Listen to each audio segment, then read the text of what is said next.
And we're back. Like I had said, I went off to make some eyeballs. Now I don't make round ones because they're hard to push all the way and you have to go very deep into the sculpt. So I make semicircular ones. And the way that I do that is I had gotten, quite a long time ago, these, they're called the Perfect Eye Tool. Pat Moulton is the artist who created them. And what they are, basically, are semicircular dome, hard plastic semicircular dome molds. And I didn't wind up making a 6mm. I went with an 8mm because Freddie Mercury's eyes are rather large, so I went with a little bit larger. And what you do is you just put down a ball of clay, and I keep either cornstarch or no talc powder there. And what you do is you stick in the end of this and make sure you tap it off well. And on a fresh, these are baked, but on a fresh piece of clay, you would push this down, push it down, push it down, push it down, and let's see if I can show you a little bit better. And then you keep rocking until you're straight down and you hit the tile. And this tile is a glazed tile from Home Depot, Lowe's, wherever you want to get it. And then it releases easily with the talcum powder. Make sure you dip this in each time you do it. And I made 3s just so I'd have an extra.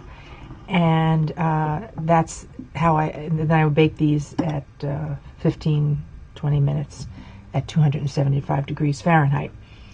Now the other, what I did a long time ago, and I still have it, and I did it again, is I used that same 2-part epoxy putty.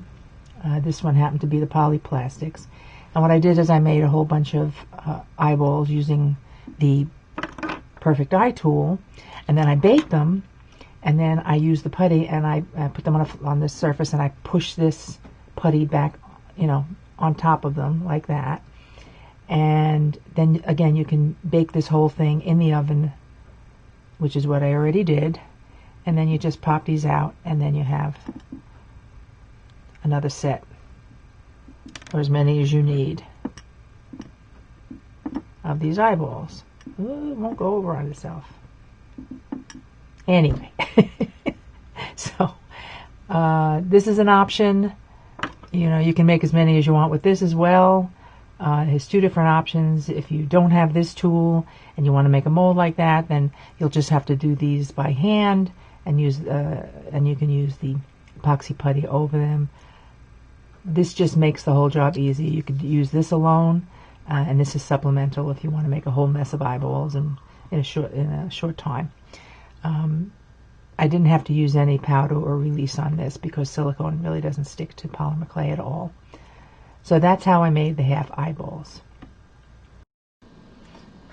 Another little trick I'd like to share with you that I use for sculpting is not only do I have my reference that has horizontal and vertical guidelines for me for spacing, I also, in Photoshop, is how I do it, I make a line drawing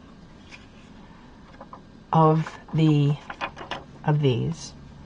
to size, and it's kind of hard because they're shiny, but I make a line drawing of the face, and in that way that lets me then hold the head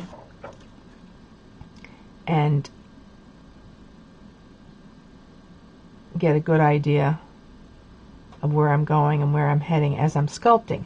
Now this has to be I make a whole bunch of them slightly, 1, 2, 3% smaller than the actual size on the transparency through the printer, because when you're holding it in front of the face, the nose is keeping you away from actually putting it right on the face. So it has to be smaller because looking through it, if it's closer to you, it's being slightly magnified in size. So when you're looking through it, you're actually looking at a larger version. I don't know if I can explain that to you, but the closer you get, here, if I put this here, the closer I get to my eyes, see, the bigger that head will become.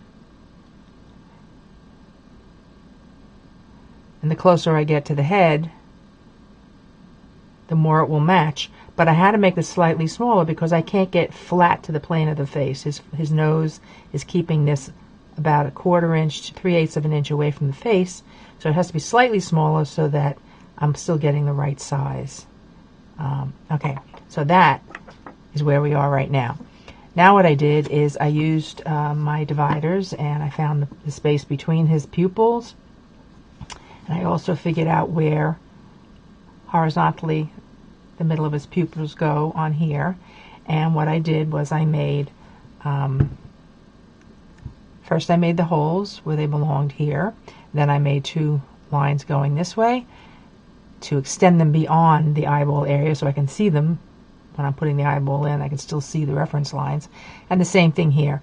I made lines that went across and across right through the middle. Here's the middle of the cross. Here's the middle of the cross. Might be hard to see. And then I used a metal tool, and I sighted right down the metal tool so I could see this little cross like a crosshair through this, and push this into the head, you know, pretty far. So now I know I kind of have to dig out a little bit of that clay so I can put the eyeball in there. But always keep in mind, you don't want an air pocket behind there. So you just take away a little bit at a time, and then what you can do is then, you know, drop your eyeballs in there until they get to the depth you need. And the depth you need will be determined by where in the face the front of this eyeball falls. So you have to be, you know, you don't want the front of the eyeball being out by the nose bridge. You don't want the front of the eyeball being back down here. It won't be right. It has to be in relation to the bridge of the nose. It's got to be a certain distance in along this plane. So that little white half round eyeball has to be pushed into this head so that it falls along that plane.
Bye.